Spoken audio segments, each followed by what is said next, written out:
you because I'm an introvert, and I know if you do that to me and I don't know you and I'm not comfortable in that setting, I will not come back. I will not. I will go. Bye. Thank you. See you.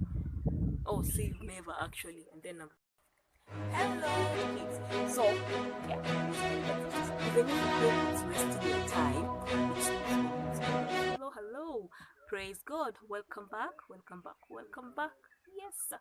So today we're going to look at something wonderful. We're going to look at mistakes we do with introverts. Yes, I know I've been seeing a lot of a lot of posts on introverts this, introverts that. So I believe by now we all know who an introvert is. Yes, so mistakes we do with introverts. Yes, yeah. So basically introverts don't talk too much. If you're wondering how do introverts behave, what do they do, how are they like, so one of the quickest way to spot an introvert is someone who does not talk so much.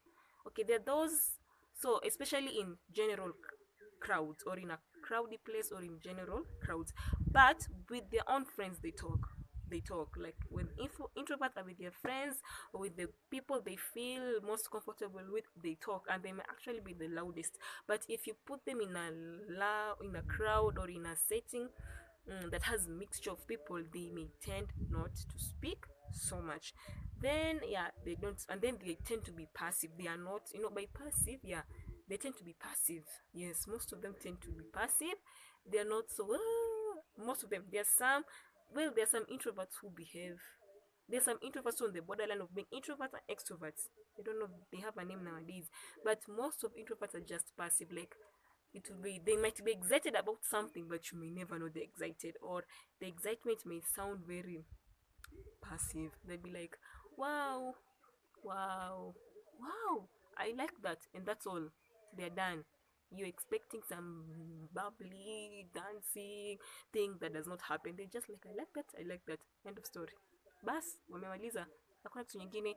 So about that's another thing about introverts. And then some, because they're somewhat different, some again, they may not be so much into events or going places. There are those that like traveling, but even if they like traveling, not with everybody, with either with themselves or with a few group of friends, even. Or if you call them to events and they don't have a friend, if there's an event in church and they don't know anyone or they have no one to speak to, they are most likely not to come. But if they have someone they can talk to, they are most likely to come, and they will tend to stick to that particular person. So it is good to understand these introverts, so that if in a church setting or whatever setting and you note them, you don't start saying, "Oh, you are behaving weirdly. What's wrong with you?" Apana, you don't do that. You've understood, okay, this person, this is how they behave. You've taken time. Oh, okay, sawa sawa. This is how they behave. You're like that. So so I believe at least I've helped you understand what an introvert is, because extroverts, they are, most introverts are talkative. They talk. Whether they know you, they don't know you, they've known you for 5 minutes, 1 second, they will talk, talk, talk, talk, and talk. They will always talk. But introverts, they most likely to keep quiet, except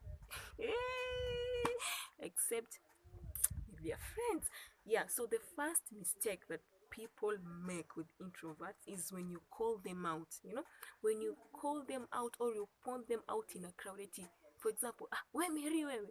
You Mary, you're always keeping quiet. What do you have to say? Oh my goodness, you have destroyed the world of an introvert. When you do that, when you call them out like that, imagine they didn't even see it coming. Imagine. Maybe you've called for a meeting in church after the service, you've called for youth. Let me use youth because that's the only example I know. Or if it's in a workplace or wherever it is, you've called people for a meeting and then everybody is sitting there, and then from nowhere, this particular person was not expecting it, and then you call them out. It's, where Mary, you, why are you always keeping quiet? And this is how most people do it. It is always this harsh. You Mary, why are you always keeping quiet? Oh my goodness, you have destroyed the world of that introvert. I can bet you 99%, if you have another event, this introvert, they will not show up. This Mary will never show up. That is the end. The end, the end. Finished. Done. Fin. They're not coming back again. Yes. So I hope you learn that, because first of all, introverts are not even comfortable in crowds. They like the space They like, just they have a fit space. The few people they like, evil, and then you are calling them out. You're not even their friend, you're just a leader. The only way they know is from a leadership position. And the worst thing is, you didn't even reach out to this particular person privately to ask them why are they always keeping quiet. You've just done it from nowhere, Apple, well, in front of everyone. Oh my goodness, you have just lost one member. That person, they will just come to church, and I'm telling you, because I'm an introvert, and I know if you do that to me and I don't know you and I'm not comfortable in that city, I will not come back. I will not. I will go. Bye, thank you, see you. Oh, see you never, actually, and then I'm gone. And I'm not here to like condemn or to point finger to those people who do the calling out, because I know it comes from a good heart. The reason why most people, especially in leadership or those who are more active, the reason why they do this is to try to encourage people to be more active. But when you can do this to someone who is an extrovert and they won't even mind it, they'll be like, they're most likely to answer you back and then laugh and then it ends. But again, I'm talking about introverts. So before you do that, before you just go randomly calling people out, take time and observe them. Which type of personality are they? If you do this, will it affect them in a negative way? Is it going to encourage them to come to church, to come to that event, or will it push them further away from doing that? So again, I'm not here to condemn, to point finger, but basically, as iron sharpen iron, so does man sharpen man. It's all about helping each other grow and helping each other find a positive, comfortable space in church. So that's the first mistake people do with introverts, is when you just call them out from nowhere and you start telling them why are they keeping quiet. They themselves, they don't even know why they're keeping quiet. Like, this is who we are. Like, so if you're asking me why am I keeping quiet, like, it's like asking grass, why are you grass? Sand, why are you sand? This is just who we are. We keep quiet. This is just who we are. You can't expect sand to tell you why sand is sand, why the sky is the sky, why the grass is the grass. It's the same thing as asking an introvert why they keep quiet.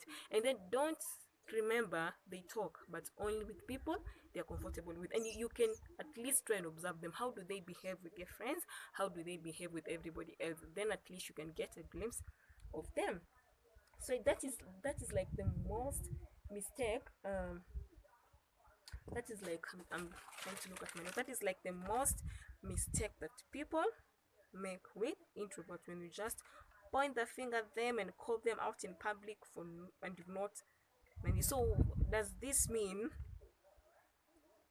does this mean you don't tell them the mistakes? No. The best thing, if you can easily, if you are keen as a leader or someone who is active, before you talk, before you open your mouth to talk, before you like do whatever you want to do, observe this person. That's what I'm trying to say. If you realize they're introverts, call them to the side, then ask them, Sasa, how are you doing? What's up? How have you been? And then tell them, I've noted that you keep quite a lot. Are you okay? Is it someone? And then they'll tell you, no, this is just how I am. And when someone tells you that is just how they am, usikwapo useme, really? Because this is how most people are. Kuna mtu ongeangi. Is there someone who does not talk? Of course there is.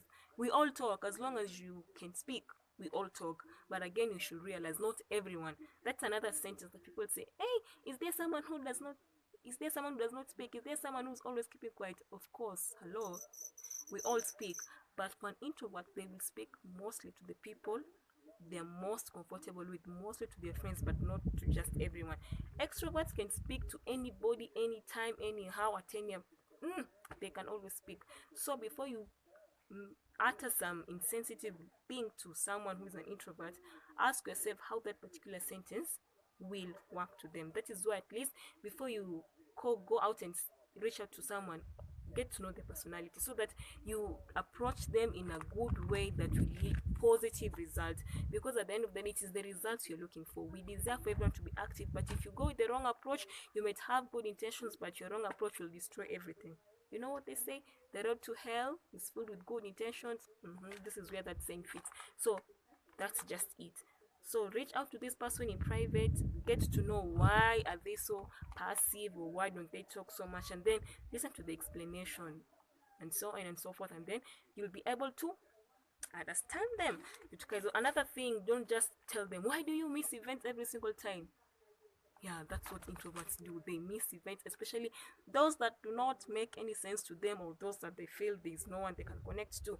Again, the thing is just reach out to them. So the most mistake people make with introverts in church and everywhere else, from my experience, is just, from nowhere, pointing them out, calling them out in a crowd, just like that, embarrassing them for no apparent reason. That crushes our spirit and our soul, and we become so sad. Anyway, that just crashes somebody's moral and spirit, and they may never likely come again. So that's my take. That's what I think, and I hope we have all learned a thing or two. Thank you for listening. Shalom.